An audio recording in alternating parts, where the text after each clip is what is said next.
예, 트럼프 미 대통령이 6월 말에 한국에 온다고 청와대와 백악관이 오늘 발표했습니다. 청와대 취재기자를 연결하겠습니다. 이서준 기자, 6월 말이라고 했습니다. 이제 얼마 남진 않았습니다만 구체적인 체류 일정이 나와 있습니까? 네, 일본 오사카에서 다음 달 28, 29일 이틀간 G20 정상회의가 열립니다. 트럼프 대통령은 G20 정상회의 이후에 우리나라에 올 것으로 보이는데요.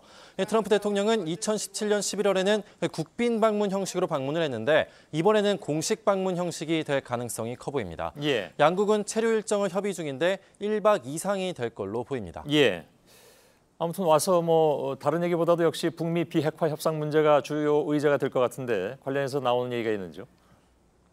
네, 그렇습니다. 트럼프 대통령이 서울에 올 때는 폼페이오 국무장관, 볼턴 보좌관도 같이 올 것으로 예상이 됩니다. 북한 비핵화 협상과 관련해서 구체적인 계획을 논의하게 될 걸로 보이는데 좀 더 구체적인 설명을 청와대 측에 요청했더니 청와대 핵심 관계자는 한 달이 넘는 시간이 남았다. 한 달 사이 한반도에서 벌어지는 일에 따라 구체적인 의제가 결정될 수밖에 없다고 했습니다. 예, 그렇겠죠. 근데 원래 5월 말 얘기가 나오지 않았었던가요? 지금 한 달이 더 늦춰진 거나 마찬가지인데.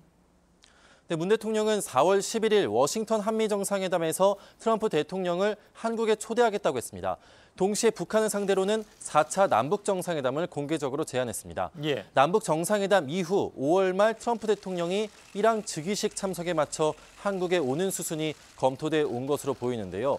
하지만 북한은 이 남북정상회담에 대해서 응답을 하지 않고 있고 미사일 도발을 했습니다. 5월 초 한미 정상은 이에 대해서 전화통화로 의견을 나누기도 했습니다. 예. 상황이 바뀌지 않은 5월 말보다는 상황을 지켜본 뒤 6월 말 만나기로 한 것으로 추측됩니다. 예. 아직 며칠 머물지 모르기 때문에 아직은 좀 정확하지는 않겠지만 서울에 오면 어떤 일정이 들어가게 됩니까? 예를 들면 지난번에 가려다가 기상 문제 때문에 못 간 DMZ 방문이라든가 이런 것도 들어갈까요? 맞습니다. 트럼프 대통령 2017년 방한 때 DMZ를 방문하려 했지만 짙은 안개 때문에 방문을 하지 못했습니다. 정부는 DMZ 평화둘레길을 파주, 철원, 고성에 조성을 했는데 고성 둘레길만 시범 운영 중입니다. 파주와 철원 둘레길은 6월 개장할 가능성이 높은데요. 트럼프 대통령 방안에 맞춰 DMZ 평화둘레길을 개장해서 두 정상이 함께 방문하는 방안도 고려될 것으로 보입니다. 예. 자, 오면 북한에서도 상당히 좀 주목을 할 것 같습니다.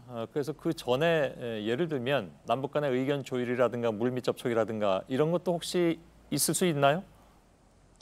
당연히 6월 말 한미 정상회담 때까지 북한과의 물밑 접촉을 계속 시도는 할 것으로 보입니다. 예. 정부 핵심 소식통은 이제 한 달 반의 시간을 더 확보했으니 북한과 다시 긴밀히 접촉해서 남북, 한미, 연쇄 정상회담으로 비핵화 물꼬를 다시 돌려야 할 것이라고 말했습니다.